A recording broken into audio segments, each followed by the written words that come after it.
The gravel crunched beneath his boots as Samuel stepped out of a rusty truck with nothing left but a child asleep inside and a hope he barely believed in. The ranch before him was failing, broken and nearly gone.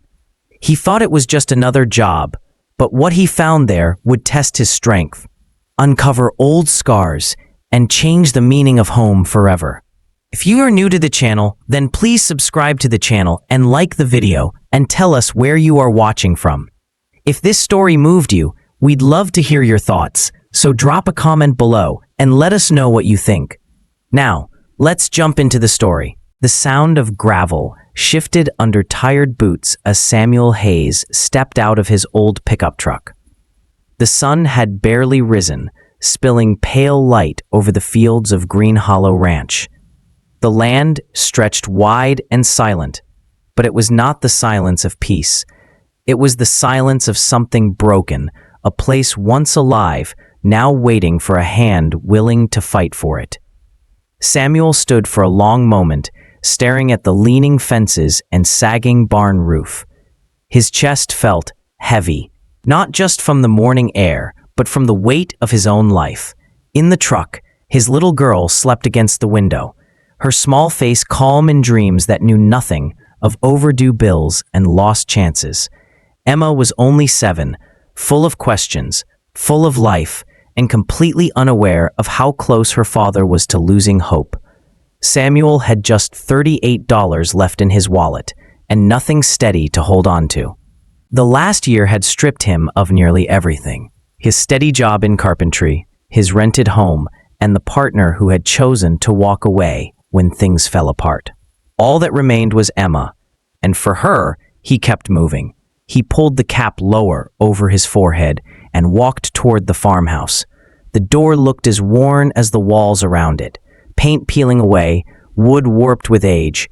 He knocked once, then waited. Inside, footsteps approached, steady and cautious. When the door opened, he found himself facing Clara Bennett. She was not what he expected. Clara's frame was lean but strong, dressed in worn jeans and a faded shirt that carried the scent of work and dust. Her dark hair was tied back, and her eyes were sharp, the kind of eyes that had seen too much but refused to bend. There was a hardness to her, yet beneath it, something like exhaustion clung to her face. "You must be Samuel," she said, her voice clipped and to the point. He nodded. "And you must be Clara." A small pause passed between them. She looked at the old truck behind him, at the sleeping child in the seat. Then she gave a single nod. "Let's get to it. This place won't fix itself." Samuel followed her across the yard, his boots crunching against dry patches of earth where grass once grew thick. The ranch told its story in silence. Fences leaned at odd angles, gates barely held together, and a broken pump sat rusting near the well. The barn roof carried holes large enough for sunlight to slip through, and the house itself seemed to breathe with the weight of years of neglect. Emma woke not long after, stepping out of the truck with curious eyes. She spotted a ranch dog, scruffy and eager, and followed it toward the chicken coop. Samuel watched her for a moment, relief washing over him as her laughter carried across the air. Even in the middle of broken land, a child could find joy. Work began quickly. Clara wasted no time explaining what needed to be done: repairs to the fencing, clearing debris, patching the barn roof, and trying to get water running again. Samuel listened, nodded, and set his hands to the first task. He worked steadily, his body aching but familiar with the rhythm of hard labor. Every hammer strike, every tightened nail, felt like more than just work. It felt like proof to himself that he was not finished, not yet. Through the corner of his eye, he noticed Clara keeping her distance. She spoke little, her words short, her expression guarded. Samuel understood. Trust was not something given freely, not here, not after loss. He did not press. Instead, he let his actions speak, letting the sound of his hammer, the steady lifting and carrying, and the quiet determination in his shoulders tell her what kind of man he was. As the day stretched on, the ranch revealed more of its wounds. Shingles gone, tools scattered, soil too dry for planting. ... It was not just a job. It was a fight against time, against debt, against despair. Samuel knew it. Clara knew it. Neither said the words aloud, but they hung in the air between them. When the sun began to sink, painting the horizon in shades of gold, Samuel stood with sweat running down his back and calluses burning on his hands. Emma ran up, carrying a feather she had found, her laughter soft against the evening stillness. Clara watched them from a distance, arms crossed, her eyes unreadable. Samuel turned back toward the house, the failing ranch stretching out before him. It was broken, yes, but so was he. Maybe, he thought, two broken things could still find a way to stand again. The night came quietly, settling over Green Hollow Ranch. The first day had ended, but the story was only beginning. The next few mornings came with the same sound of boots on dry ground and the steady rhythm of Samuel's hammer. Every nail he drove into the sagging fences felt like a promise to himself. He wasn't just fixing a ranch. He was trying to rebuild something inside, a sense of purpose he thought he had lost. Clara Bennett watched from a distance, always with arms crossed and eyes narrowed. She was cautious, careful not to let hope sneak back in. Life had taught her that trust came with a cost, and she had already paid too much. Her husband had poured his heart into this land before illness carried him away, leaving her alone with debts and fading dreams. His daughter Emma filled the silence with laughter, chasing the ranch dog through the fields and gathering eggs from the stubborn hens. Her small voice often carried where words between adults did not. Still, slowly, something began to shift. Clara started appearing with a mug of coffee in the early mornings. She never said much, just placed the cup down near where Samuel worked and walked away. But Samuel noticed. He noticed the questions she asked about Emma, the way her voice softened when she spoke of the child's smile. Little by little, her guard loosened. One afternoon, as they worked side by side on a broken water pump, Clara shared her story. She spoke of how the ranch had once been alive with laughter and hard work, how neighbors used to gather here for harvest, how the land had once promised a future. But when her husband passed, the farm became more than she could carry alone. Debts grew, neighbors sold their land to developers. Offers came from men in suits with easy smiles and hard bargains. She refused them all. "This land is more than soil," Clara said, wiping her hands on a rag. "It's memory, it's promise. I won't give it up, even if it breaks me." Samuel listened quietly. He understood more than he wanted to admit. Losing his job, his home, his marriage, he knew what it felt like to watch life unravel piece by piece. But he also knew what it meant to hold on for someone else's sake. Emma was the reason he kept breathing, kept moving. Without her, he might have stopped fighting long ago.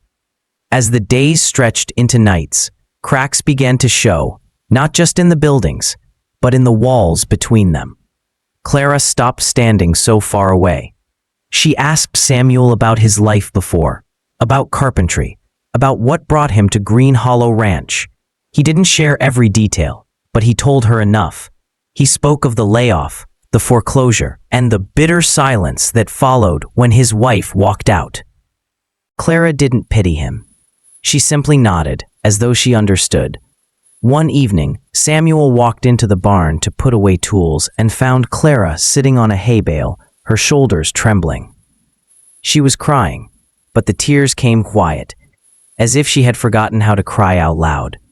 Samuel didn't speak. He didn't offer empty words or promises he couldn't keep.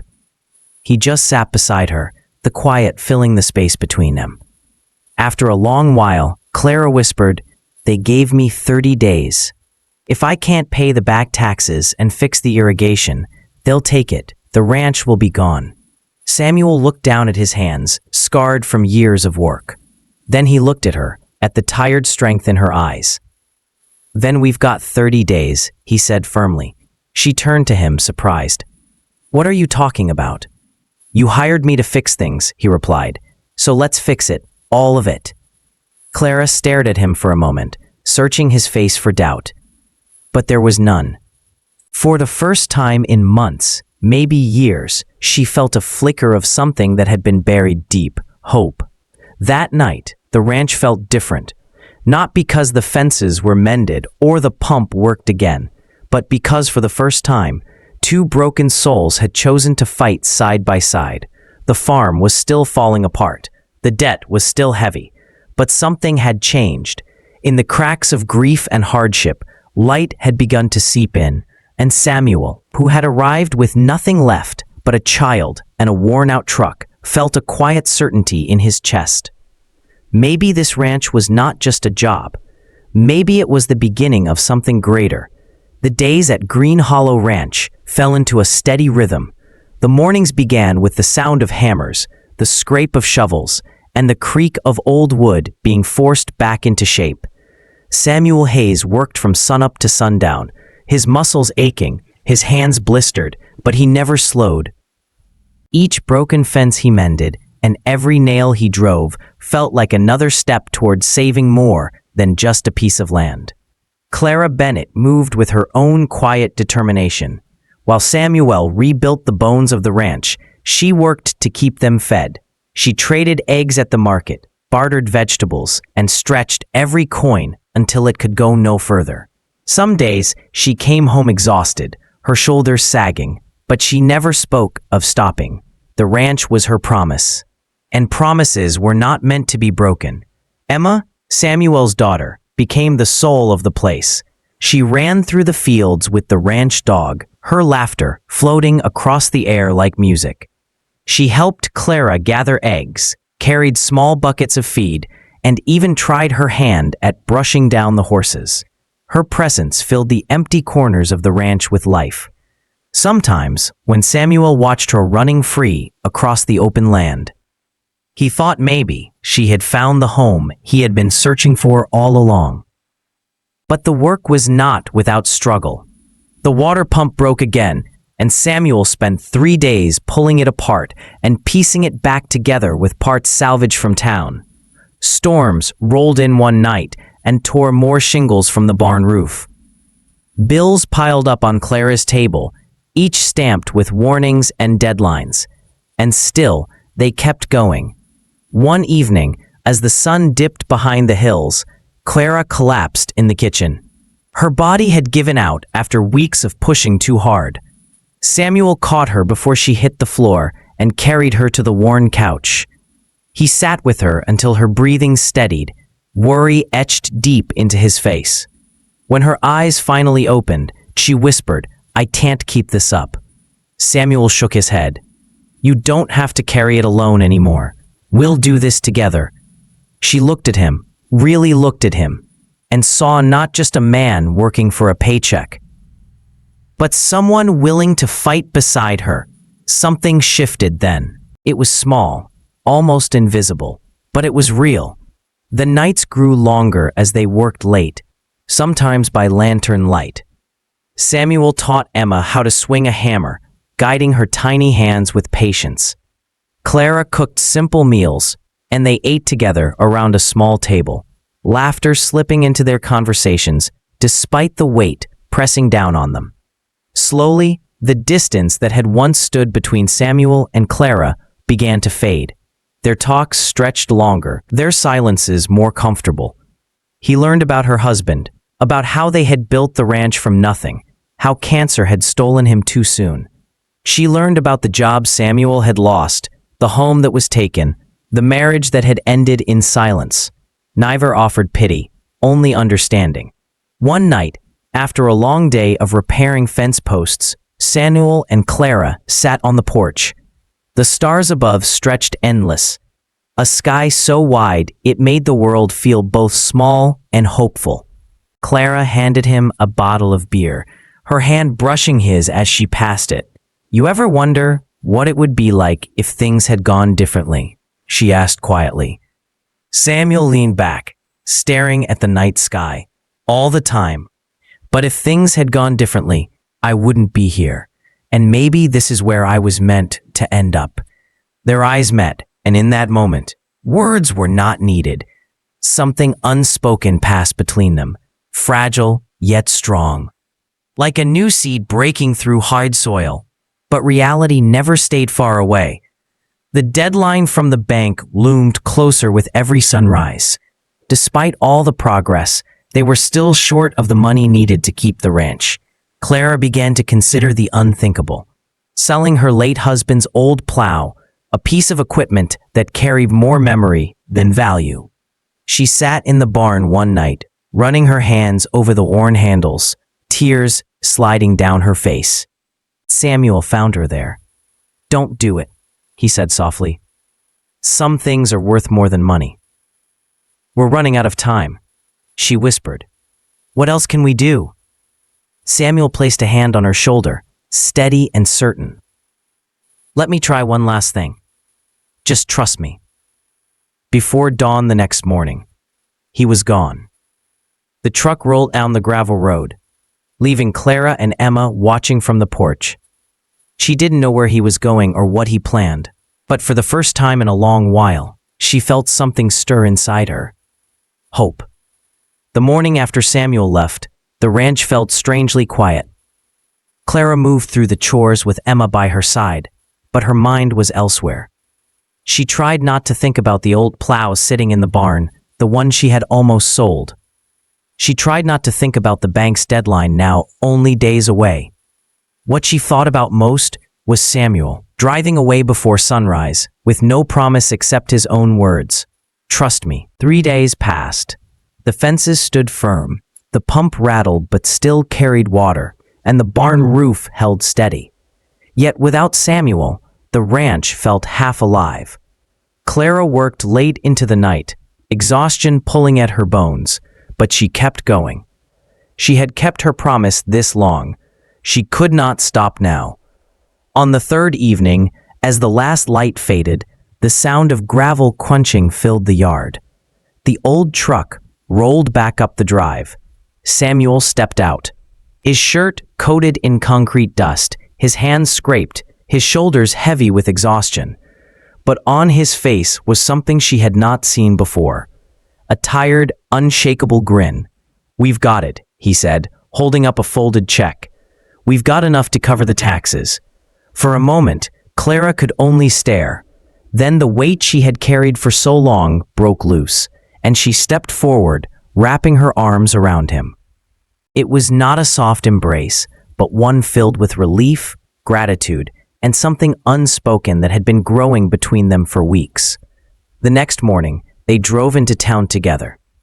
The bank's office was cold and unwelcoming, but when Clara handed over the payment, the clerk stamped the papers with finality. The ranch was safe. The land was theirs. The 30 days were over. But what had been saved was far greater than numbers on a page. When they returned, Emma ran across the yard, her laughter ringing through the open fields. Clara stood on the porch and looked out at the land. For the first time in years, she did not see only broken fences and debts. She saw possibility. She saw life. In the days that followed, the work did not stop. Samuel continued repairing, building, and shaping the ranch into something strong again. Clara planted seeds in the fields. Her hands in the soil that had once felt like a burden, but now felt like hope. Emma carried water to the rows, leaving tiny footprints across the earth. One evening, as the three of them worked side by side, the air grew quiet. The sun hung low, spilling orange light across the hills. Samuel set down his tools and looked at the land stretching before them. "You didn't just save a ranch," Clara said softly, brushing dirt from her hands. Samuel turned to her, his face lined with fatigue, but bright with something new. "No," he said. "We saved each other." She held his gaze, and in that simple moment, the truth settled between them. The ranch had not only been restored, it had given them a second chance. Later that night, they sat together on the porch. Emma leaned against her father, her eyelids heavy, the stars opening above them in endless patterns. Clara sat close, her shoulder brushing his. The silence was no longer heavy. It was calm, steady, alive. "You know," Samuel said after a long pause, "it belongs to all of us." Clara smiled, the kind of smile that had been gone for far too long. "Then let's make sure we give it a future." The next morning, they walked together into the field. Clara carried a small bag of seeds, and Emma skipped between them, her laughter filling the open air. Samuel dug the first hole. Clara placed the seed, and Emma patted the soil closed with her tiny hands. Row by row, they planted not just crops, but new beginnings. As the sun climbed higher, Samuel paused, wiping the sweat from his brow. He looked at Clara and then at Emma. "This land isn't just saved," he said. "It's alive again. And so are we." The words hung in the air, simple and true. The ranch that once stood as a symbol of loss now stood as a place of renewal. The fences were stronger, the soil turned rich, the fields ready for growth. But more than that, the people who had come together here, one man broken by life, one woman worn down by grief, and one child searching for a home, had built something greater than any land could offer, a family. And as the days stretched forward, Green Hollow Ranch became more than a farm. It became a place where second chances grew, where broken lives found strength, and where love, unexpected and quiet, took root like the seeds in the earth.